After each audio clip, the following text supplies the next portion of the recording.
arrived at the popular Suzuka International Racing Course in the Mie Prefecture for the running of the Japanese Grand Prix, the first of two figure-of-8 tracks this season. Coming into this week, two drivers have been in the news this week.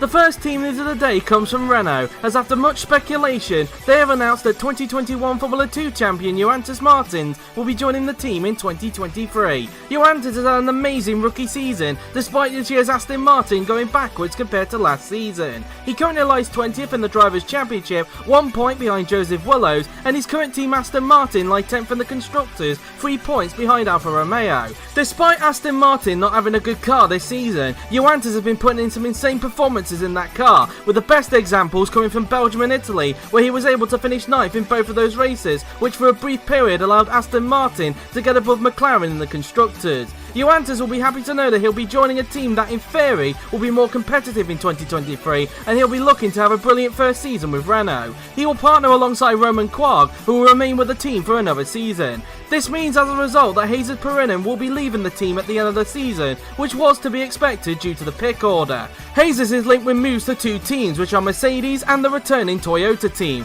Which team he will end up for 2023 remains to be seen. In terms of Aston Martin, this news means that there will be at least one new driver at the team in 2023. However, it is expected to be both, due to Andre Verderi making it clear in his sign-up choices that he wants to leave the team at the end of the season, with him being linked with both Ferrari and McLaren. The contenders for Aston Martin range from current World Champ Car driver Thomas Anderson, current F2 Championship contender Andrei Sazonov, also current F2 drivers Santino Andreoli and Jose Federic Suto, current World Champ Car Championship leader Gabriel Gomez should he miss out on his other choices, and current DTM and ex-Toro Rosso driver Victor Ibobo. It will be interesting to see who ends up at Aston Martin for 2023.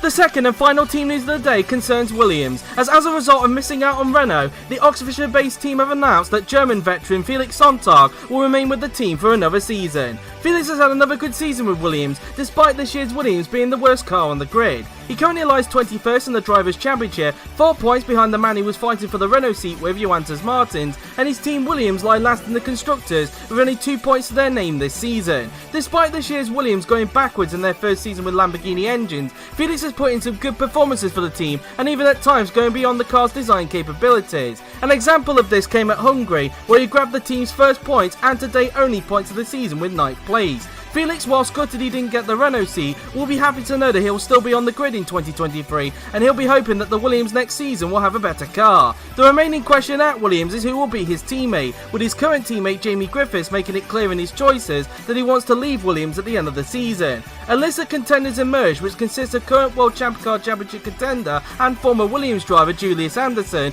current FE Championship contender and also former Williams driver Robert Ionescu, fellow FE Championship contender Daniel Adventure, and F2 drivers Wojciech Kulacek and Joseph Federic Suto. It will be interesting to see who partners alongside Felix in 2023.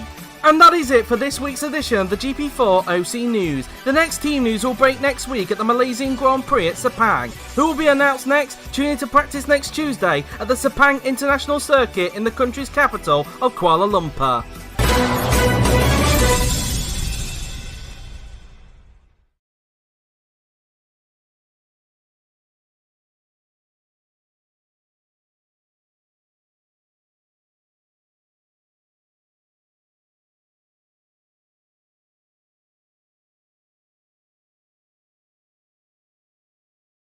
Hello everybody and welcome to round number 15 of the 2022 GP4 Offline Championship. We are here at the Suzuka International Racing Course in the Mie Prefecture, before my co-commentator has a go at me, for the running of the Japanese Grand Prix. And I am JW97 and I'm joined today by F2 commentator Kurisu.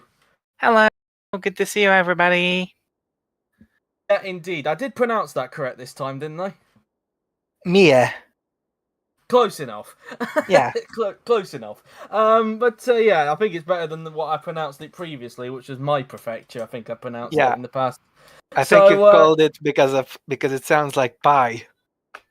Yeah, indeed. Should point out as well, there is a special livery. It looks like once again Red Bull are running another special livery. It seems they brought back the blue from Austria, but it looks like they've added some other colours as well, looking at what I can see from the top of the side pod. So that should be interesting, as it's now going to make its way out on the track is Evan Byrne. And in fact, he's already getting beaten to the punch by the Alfa Romeo of, I think that's Amelia Wilson. Yes, it is. Yep. Amelia Wilson is the first one out on the racetrack for Alfa Romeo. Now, I am being told by Yuri that there won't be sound to begin with because he's doing something in the background, so don't be alarmed about that. You will get sound back in just a little bit. But anyway, as now going around into the S's, there goes Amelia Wilson. We might as well talk about the news whilst we wait for all the drivers to start their lap, basically. Obviously, the news that came out in the team news, of course, is that Johannes Martins, after an amazing rookie season with Aston Martin, will be leaving the team at the end of the season and will be joining Renault, kicking out Jesus Perinen, essentially, who will be leaving the team at the end of the season, really. What are your thoughts on that, Kurisu?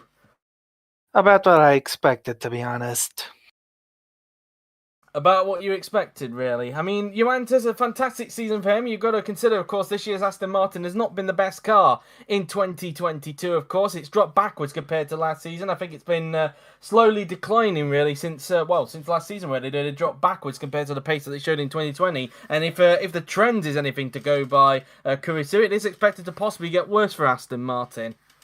Oh, yes, definitely. It's a sinking ship, and Martins has done well to leave it before it sinks completely. Yeah, indeed, and of course, Scuderia has also made his sign-up intentions clear that he wants to leave Aston Martin at the end of the season, which is why it is expected that the team will have a brand new lineup in 2023, as Wilson is about to start her first flying lap in the Alfa Romeo, as she will now make her way in towards the first few turns on the racetrack now then.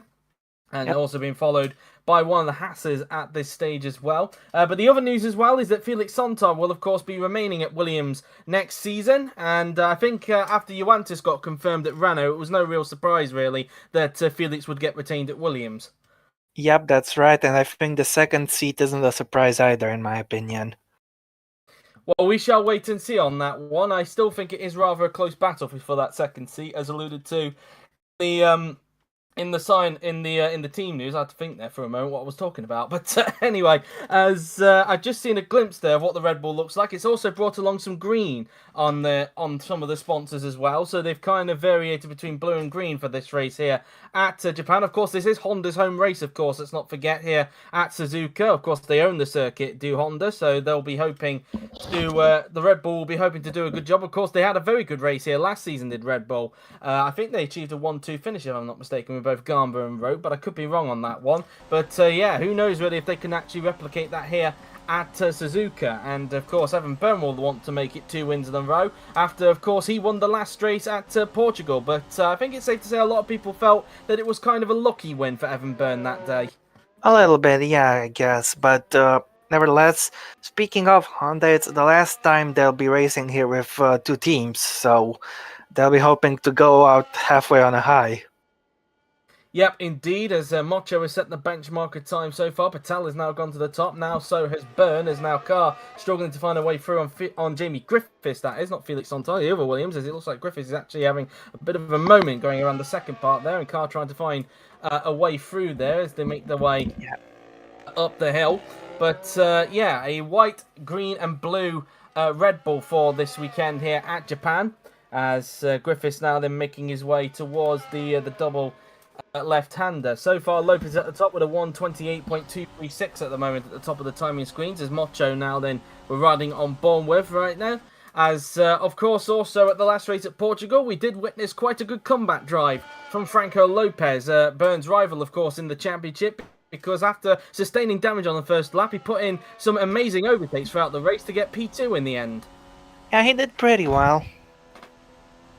Pretty well indeed, but I think the one thing that everybody was talking about on that final lap of the race was, of course, that amazing fight between Laura Chung and Roman Quark for the final podium spot, which in the end, Laura Chung was just able to hold off, despite the fact that she nearly bottled it at the final corner.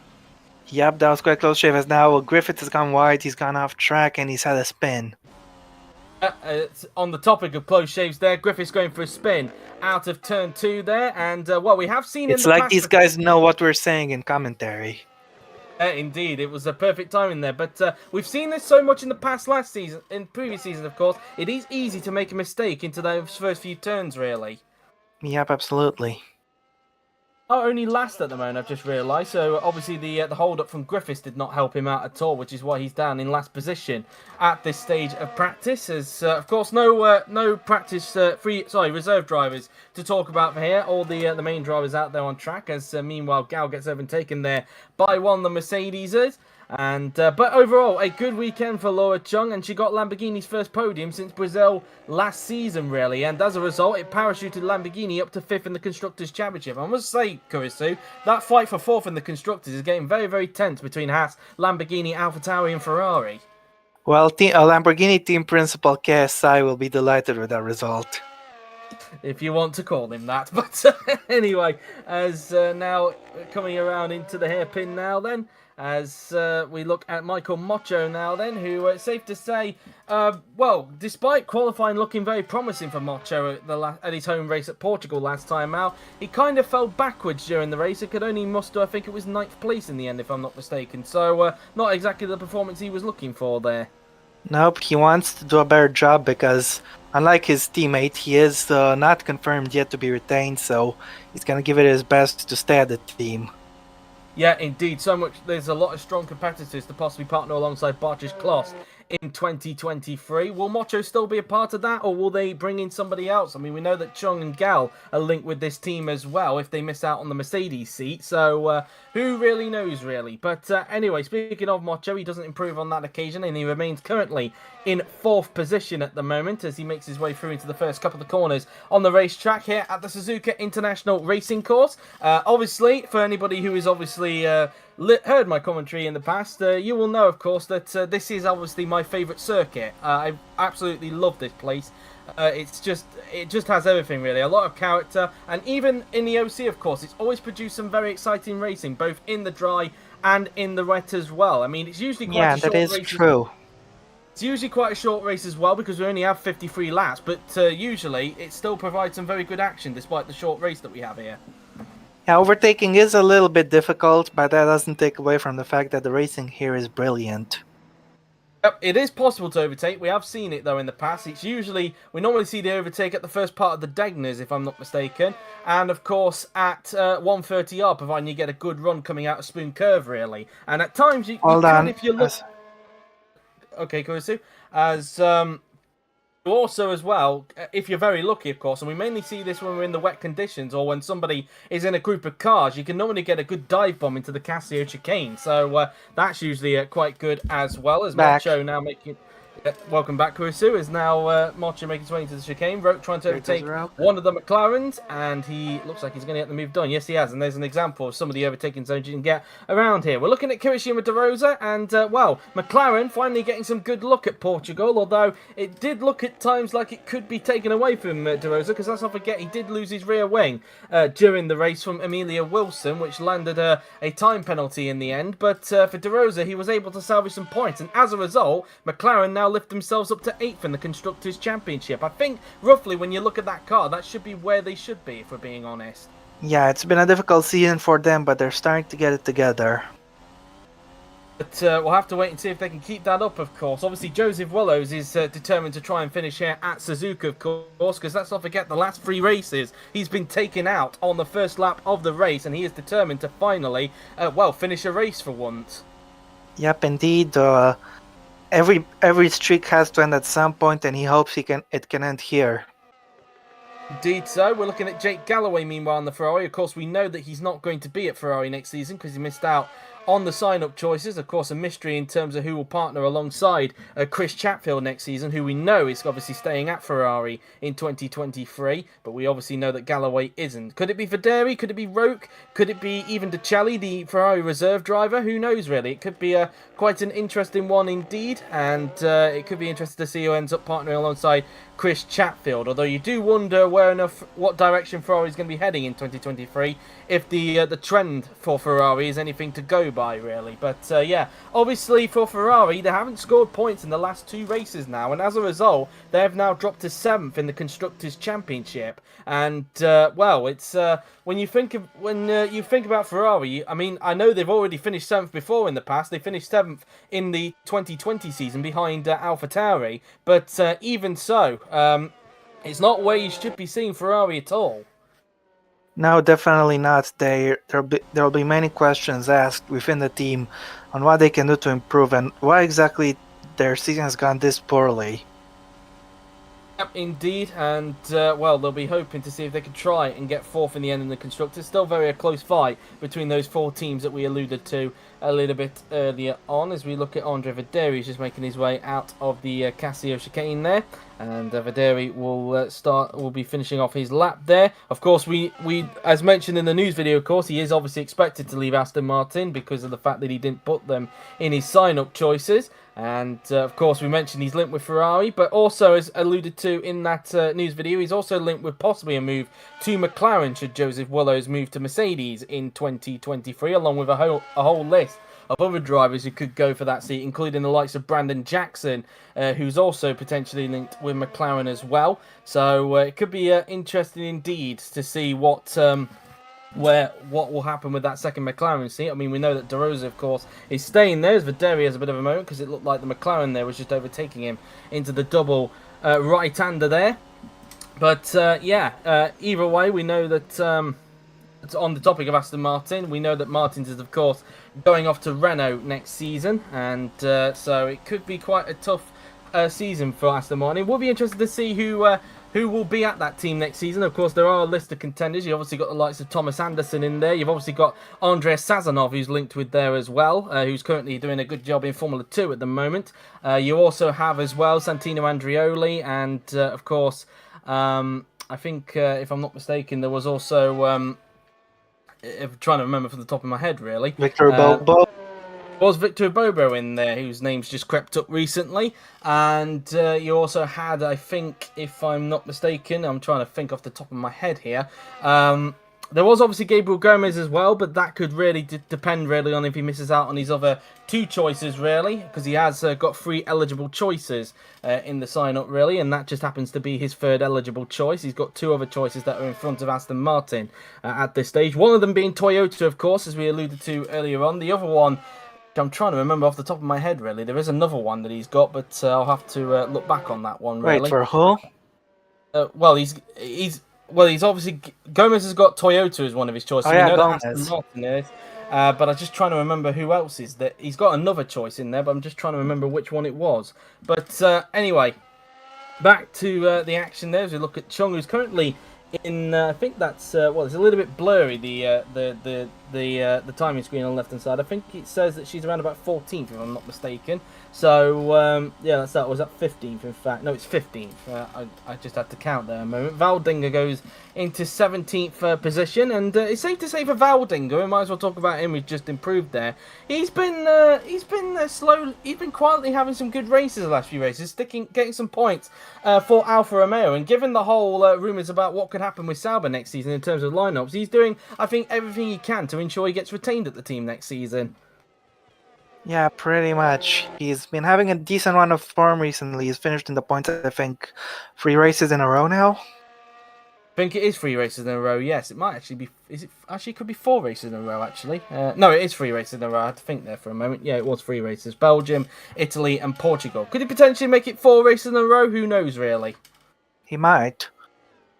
Of course, as we alluded to earlier, we're here at Suzuka, of course, and as alluded to in the team news, of course, this is the first of 2 figure of 8 tracks that we'll be going to this season. This has usually been the only figure of 8 track that we go to, but for anybody who is obviously not aware, of course, Balcarce is also a figure of 8 circuit, so you'll be seeing another I've never seen an outline of Balcarce, I'm not gonna lie.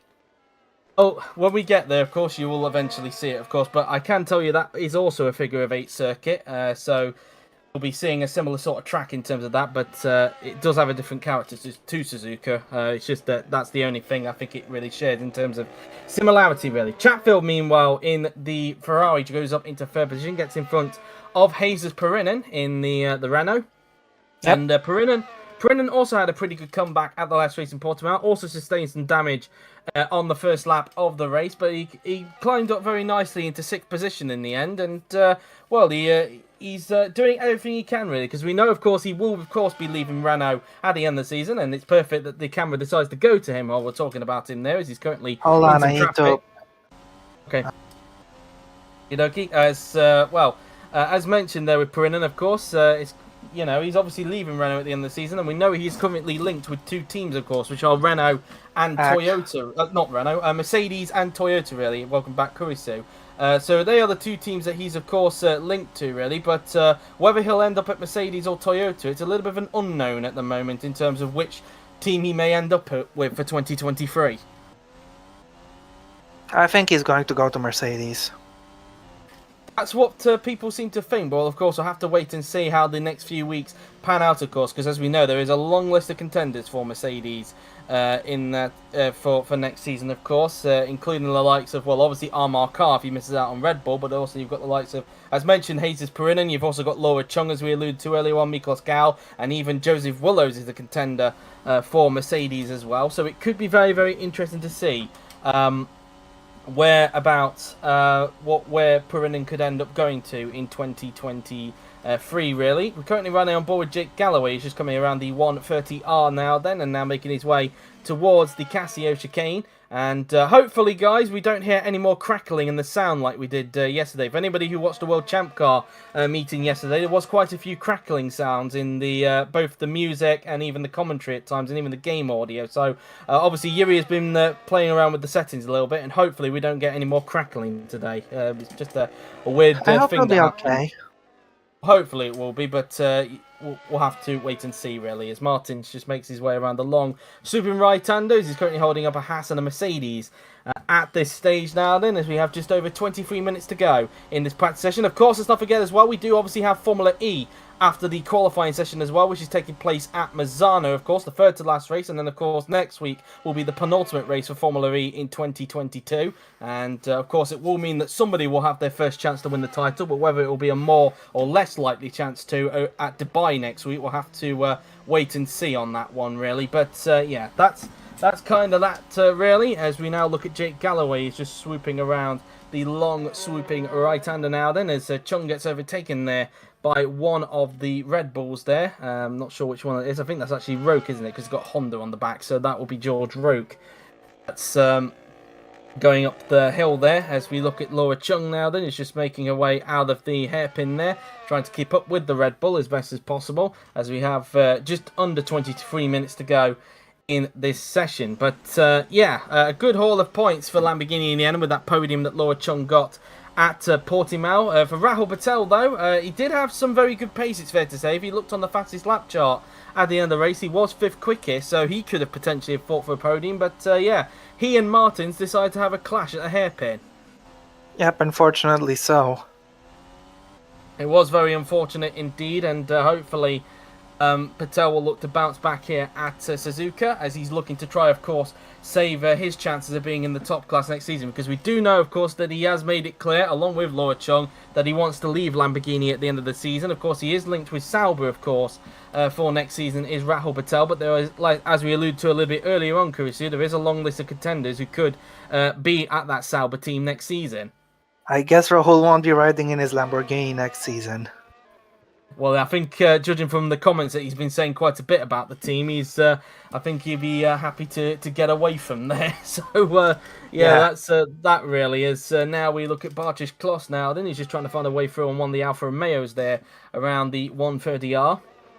I think that's Valdinger, I think, from the looks of it, judging from the helmet, as the Kloss just comes out of the chicane now then. A few cars in the pits right now as we speak, as Galloway now then making his way down towards the 130R now then, as Byrne, meanwhile, it seems to be a big thing, of course, around here at Suzuka. We're seeing this quite a lot during practice, and I wouldn't be surprised if this is going to be a big thing when we get to qualifying a little bit later on, where we're going to see quite a bit of traffic, really. And, of course, we don't know really what the weather's going to throw in store for qualifying, because as we know, Japan, when it rains, it definitely rains around here. Yep, it's quite an interesting region geographically. and we've seen pretty heavy rain over the years. We have indeed, and of course 2020 and 2019 were rain-affected races, of course, and of course 2019 saw that very controversial final lap involving Miklos Gau and Armar, and 2020 saw, well, the Red Bull was just doing a very good job in the wet conditions. They clearly, I think that season in 2020 were clearly better adapted in the wet than what Mercedes were, but clearly it wasn't enough for them to possibly mount a title attack for them in 2020, although they would be able to do so in 2021, which is why Gamba won the championship and are currently fighting for the championship again this season with Mercedes. We have Bernal Lopez racing right there in practice. That was actually, was that Bern? I think that might have been Roke, in fact. No, it was Bern because Roke is in the pits. So why does Bern have the Honda logo then? That's a little bit odd. Oh, actually, no, I do know why.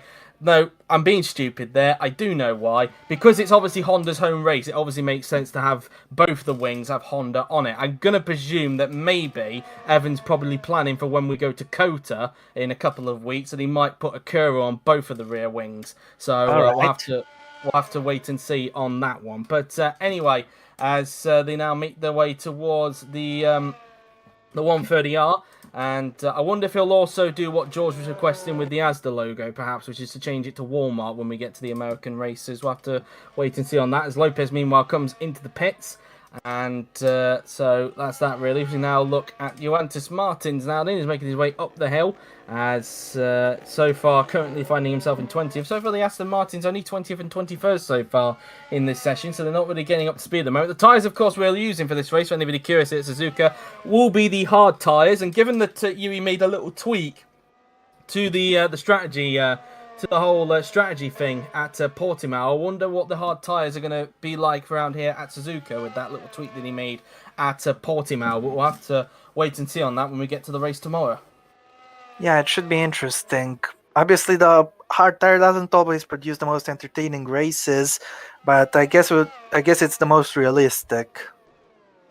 Oh, to be fair, we did have an entertaining race this season, although it did have to involve some wet conditions, really, which saw Bartri's Cloth take his first ever victory. But yeah, it kind of involved some wet conditions, I think, for that to really spice up. But anyway, back to the action now then, as we look at Joseph Willows, who's currently in 13th position. Teammate De Rosa currently P11, and as a result of De Rosa getting points and also Valdinger getting points, Willows now finds himself down in 19th.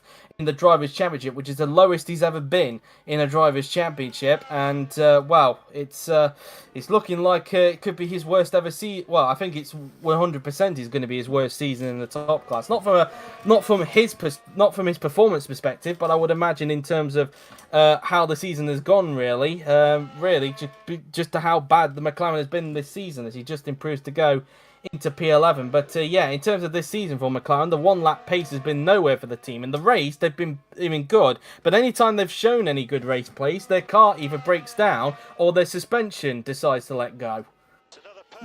Yep, unfortunately, McLaren just hasn't had a lot of good luck this year.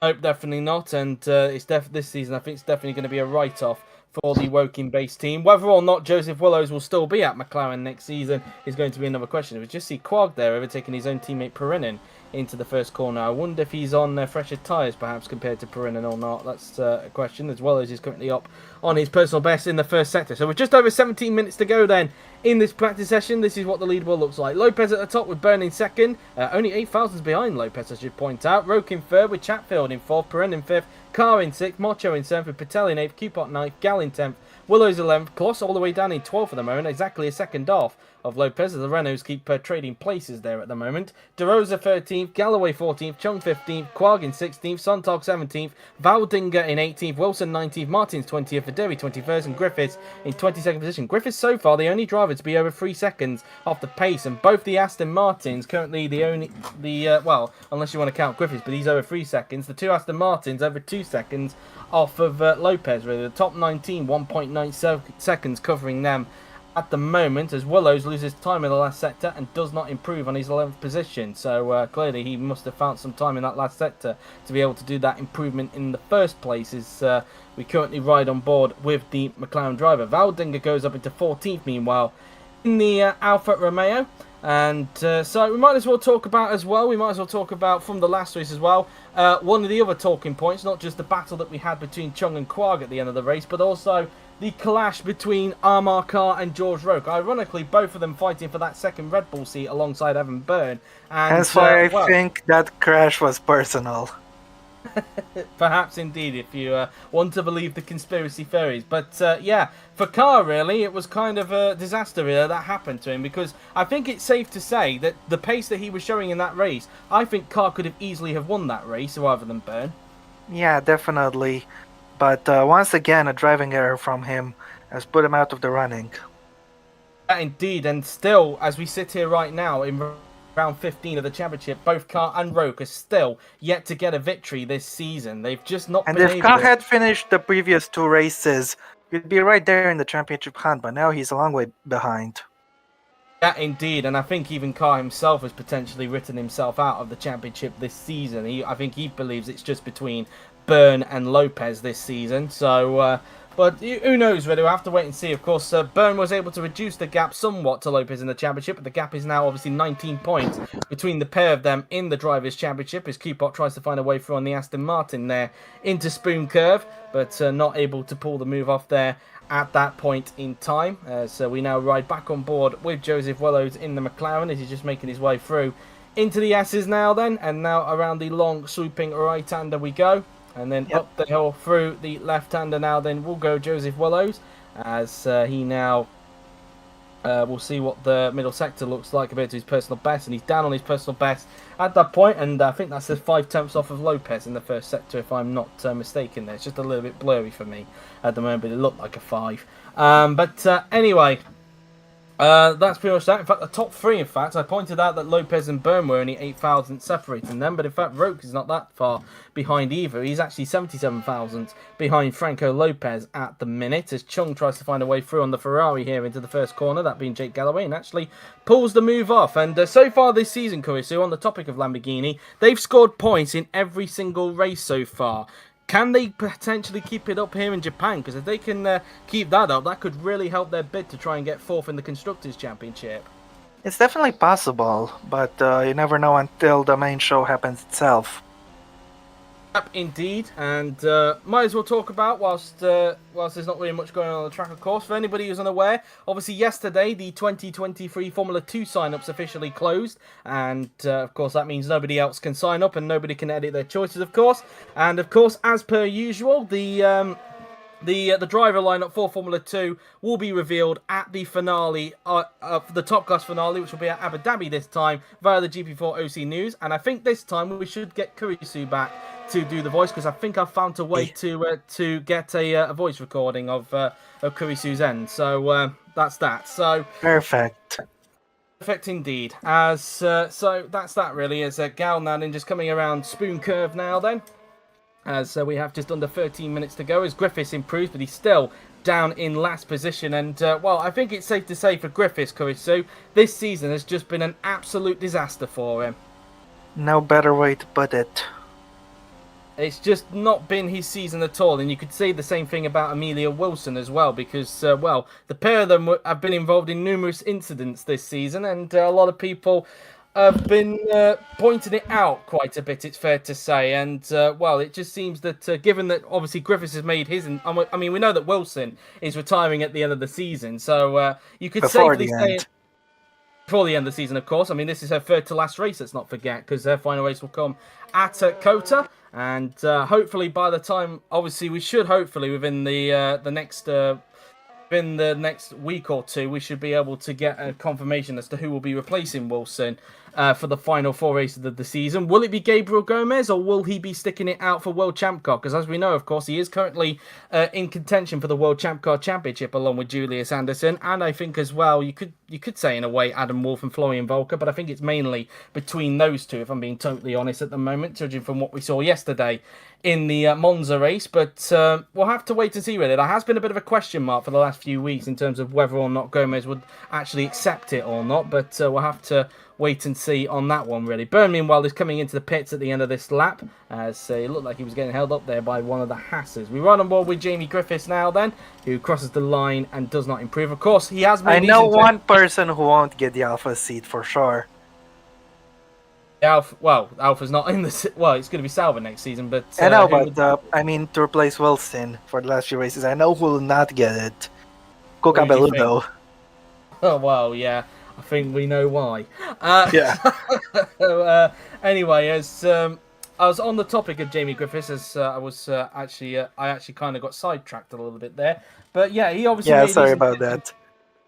No, it wasn't your fault. I think it was my fault, really. I think I went off on one. But anyway, as I was just about to say there, obviously Jamie, of course, made his intentions clear in the sign-ups that he wants to leave Williams at the end of the season, as we alluded to in the team news, of course. But either way, I think if we're being honest, looking at this season, Kurisu, I think it's going to be incredibly difficult for him to try and find a seat for next season in the top class. I think he's leaving Williams whether he wants to or not.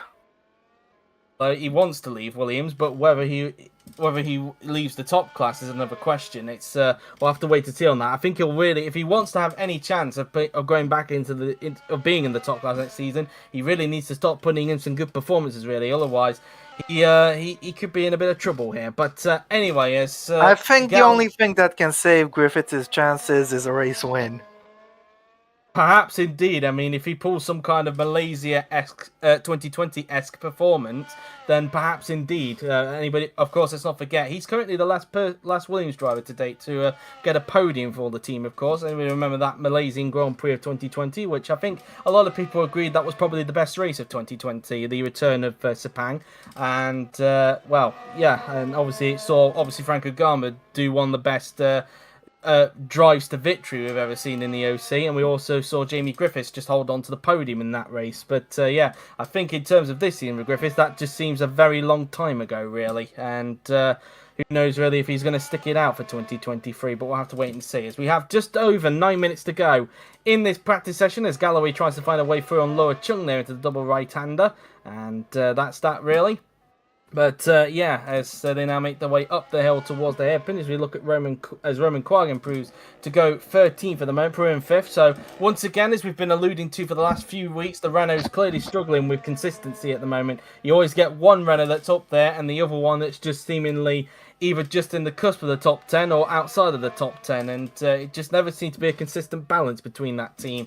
And I wonder if that's something that Johannes Martin might have to keep an eye on when he joins the team there next season alongside Roman Quagg. But yeah, that's that really, as we now look at Miklos Gau, and he's currently, where is he at the moment? He's currently 10th at the moment in the Alpha Tauri, and currently finding himself, well, he and his teammate currently 9th and 10th. And as you alluded to a little bit earlier on, Kurisu, because this is obviously their last race here at Japan. Obviously, you mentioned as well that there are currently 2 Honda teams, but of course it will be just one next season, with AlphaTauri pulling out at the end of the season. And I think AlphaTauri will want to have a good race here in Suzuka before they pull out after Abu Dhabi.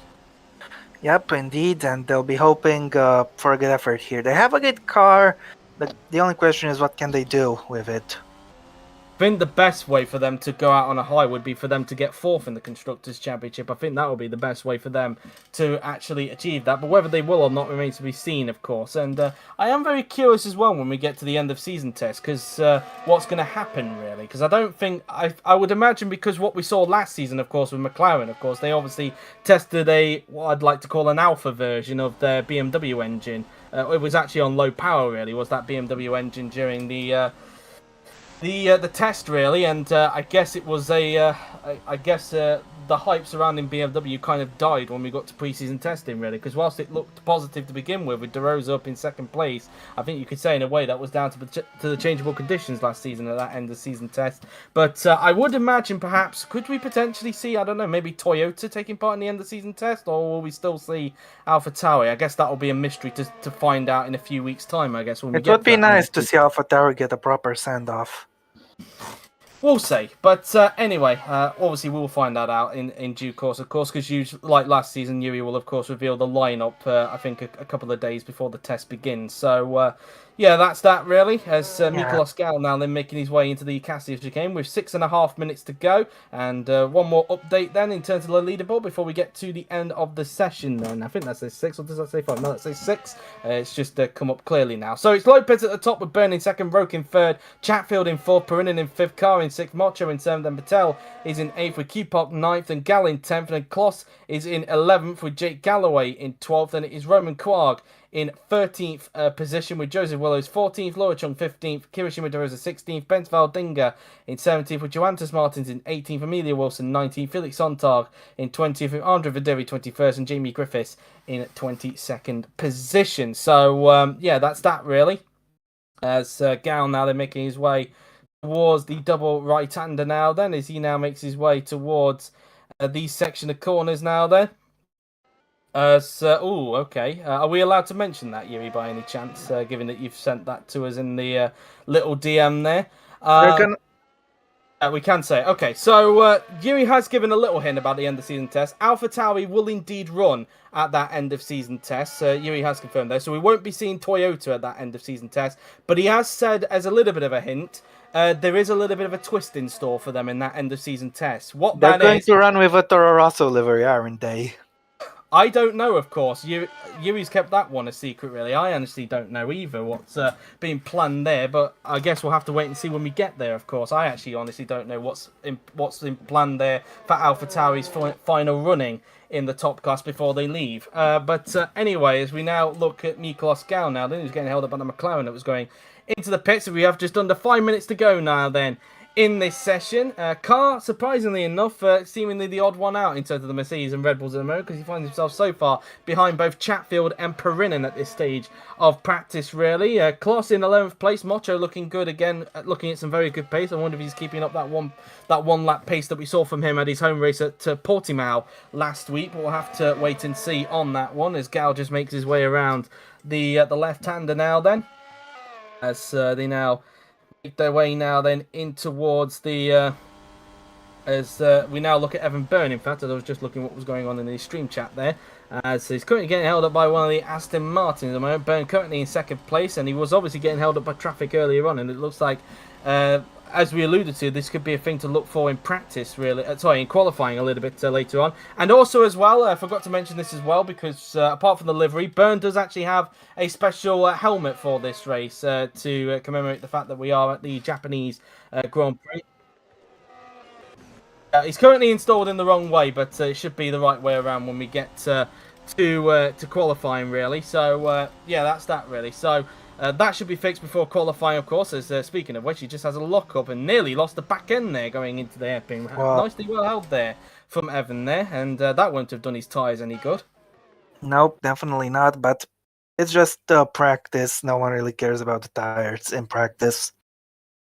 Yeah, indeed, and of course we'll have to obviously wait and see what these tyres are able to do in the race tomorrow. Of course, they are the hard tyres for anybody who is unaware, of course, as Byrne making his way through into Spoon Curve there. I saw that Mocho improved, but not on position. He still remained in 7th place as Gal is coming into the pits at the end of the lap. I think that will be his practice session done with for the day.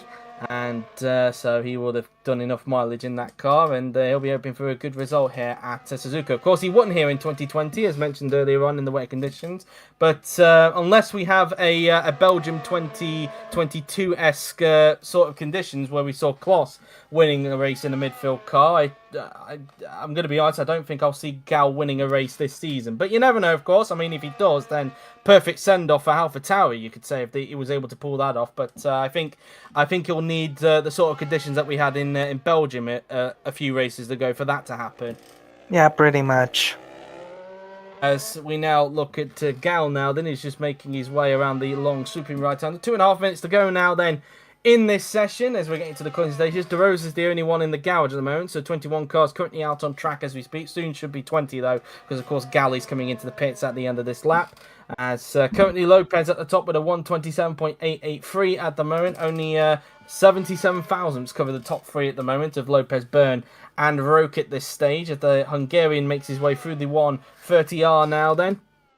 As Gal makes his way into the Casio chicane now, then through the right, and then into the left-hander now, then we will go, as now Gal will pull himself into pit lane, as we now look at Videri, and I think we're actually running on board with the drivers now for the remainder of the session. He's currently up on his personal best now, is Andre Videri in the Aston Martin, as he now makes his way onto the pit straight. Can he improve, though? Across the line he will go, and he does, but stays in 21st position. He's still 2 seconds off of Franco Lopez at the moment. Felix Sontag across the line stays in 20th position. Quark will get himself, I think, either 1 or 2 more laps before the session comes to a close. Jamie Griffiths across the line on the improvement, and he improves but stays 22nd, 2.6 seconds off of Franco Lopez. Evan Byrne across the line, no improvement, stays where he is. Joantis Martins stays where he is for the time being. So Galloway will get 1 more lap in. Roke's session is done with for the day. As we look at Armar Carr, I think he might have got held up by people coming into the pits, and he stays in 6th for the moment. Bartosz Kloss not up on his personal best, and he's currently in 11th place so far, is the Polish driver, and no improvement for him, stays where he is. Chong starting a lap as we look at Willows is coming into the pits. David Kupak around 130R he goes now then, as the German driver, who of course got points last time out at Portimao, did David Kupak, finally getting some good luck at the last race at the Portuguese Grand Prix, and we're looking to continue that momentum for the remainder of the season, especially given he's linked with Sauber as well, like with Rahul Patel, and I think a couple of, and another team as well, if I'm not mistaken. I think his name may have got, in fact, we'll, instead of thinking, we'll have to look at that when we get there, of course, because otherwise I'll be there forever trying to think. Mocho didn't improve on that occasion. Lopez across the line, stays where he is at the moment, 2 seconds off. I wonder if he got held up by people coming into the pits there. Wilson doesn't improve, as we have 24 seconds remaining. Videri now then heading into the Casio chicane now, then he goes. And now around the right-hander now then goes Andre Videri, as he will now make his way onto the pit straight and across the line now then he will go, and he does not improve. Stays, in fact, no, he did improve. In fact, my camera was being a little bit deceiving there. 6, 5, and now 4, 3, 2, 1, and 0, and that is the checkered flag is out. That's the end of the session. Quark was the last one to cross the line. He even improved as well to go into 9th position. So both Renault's in the top 10 now. Byrne doesn't improve. He stays where he is. Joantis Martins crosses the line. No improvement for him. Perinin doesn't improve. As we now look at Jake Galloway, who's now going to cross the line. And no improvement for him. Carr, no improvement, stays in 6th position. He's got a bit to do when it comes to qualifying, I would imagine. As here comes Bartosz Kloss now, then making his way onto the straight. And no improvement for him. As we now look at Laura Chung, no improvement for her. Kupak now then, coming around 130R now then on the racetrack, as he now makes his way into the Casio chicane now then, through the right and then through into the left now then. We will go, as now around the long swooping right-hander goes the German of David Kupak, as he now makes his way onto the pit straight and across the line he will go, and he does not improve, stays where he is. Michael Mocho across the line he will go. In the Haas now then, no improvement for him. Franco Lopez across the line he'll go. He's currently top. He will probably remain top. No improvement on that occasion. Chris Chatfield, no improvement for him. Amelia Wilson currently in 19th position, stays 19th. Videri making his way into the last chicane. We're obviously waiting for Quark, of course, to cross the line, because he was the last one to cross the line, of course. As Videri now then coming out the Casio chicane. Around the right-hander he goes. He now makes his way onto the pit straight, and Andre Videri now then across the line he will go, and no improvement, stays where he is. Sontag across the line he will go in at the Williams. So he will now cross the line himself, and he stays 20th. And Quark finishes, and that is the session done with Lopez, Byrne, and Roke, your top 3. Pretty close in the top 3, but I think Carr has some work to do if he wants to be within that group in qualifying. Well, practice and qualifying are 2 completely different sessions. I wouldn't be surprised if Carr were to go fastest. Indeed. Well, we're just going to take a brief pause. We'll obviously pause the stream, of course, and then come back for a fresh stream for qualifying. But in the meantime, I've been JW97. He's been Kurisu, and we'll see you in just a little bit for the qualifying session. See you in a bit. See you.